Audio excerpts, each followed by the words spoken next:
अंधेरों का खेल, भाग दो, भ्रम की परतें। कालगांव अब सर्द हवाओं और अनकहे भय से जकड़ा हुआ था। 3 हत्याएं हो चुकी थीं और हर लाश के पास वही कागज, खेल। पुलिस विभाग ने विशेष जांच दल भेजने का आश्वासन दिया, लेकिन गांव वालों का भरोसा अब किसी पर नहीं था। आरव चौहान, जिसने अब इस रहस्य को अपना व्यक्तिगत मिशन बना लिया था, इंस्पेक्टर रागिनी बिष्ट के साथ मिलकर जांच की गहराई में उतर रहा था। दोनों को समझ आ गया था कि यह सिर्फ किसी मनोरोगी की करतूत नहीं, बल्कि इसके पीछे कोई गहरी, सुनियोजित योजना है, या शायद कोई पुराना बदला। गांव के प्राचीन पुस्तकालय में एक धूल से सनी किताब मिली, कालगांव की छाया। उसमें एक अध्याय था, खेल का श्राप। उसमें वर्णित था कि कैसे 1912 में इसी गांव में 5 लोगों की रहस्यमयी मौतें हुई थीं। एक ही पैटर्न, एक ही संकेत। उस समय इसे लोककथा मानकर दबा दिया गया था।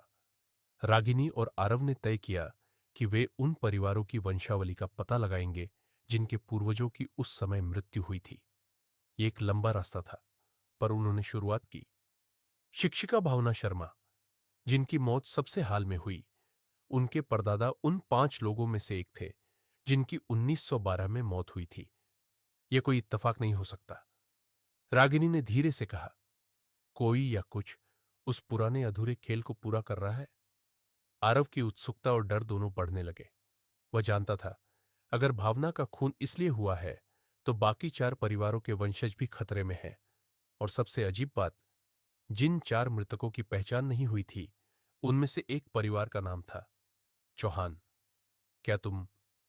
रागिनी ने आरव की तरफ देखा। वह चुप हो गया। उस रात आरव को एक सपना आया, या शायद कोई दृष्टि।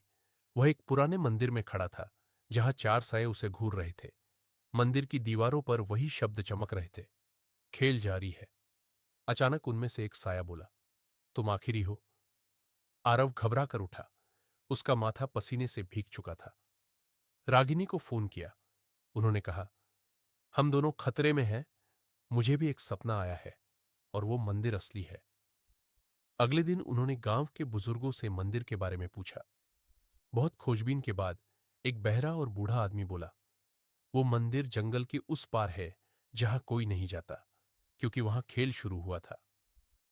आरव और रागिनी एक स्थानीय गाइड के साथ उस जंगल की ओर बढ़े। रास्ता कठिन, सुनसान और अजीब सा था। पक्षी तक चुप थे। जब वे मंदिर के खंडहरों तक पहुंचे तो उन्होंने देखा, दीवारों पर वही चिन्ह, वही शब्द, खेल।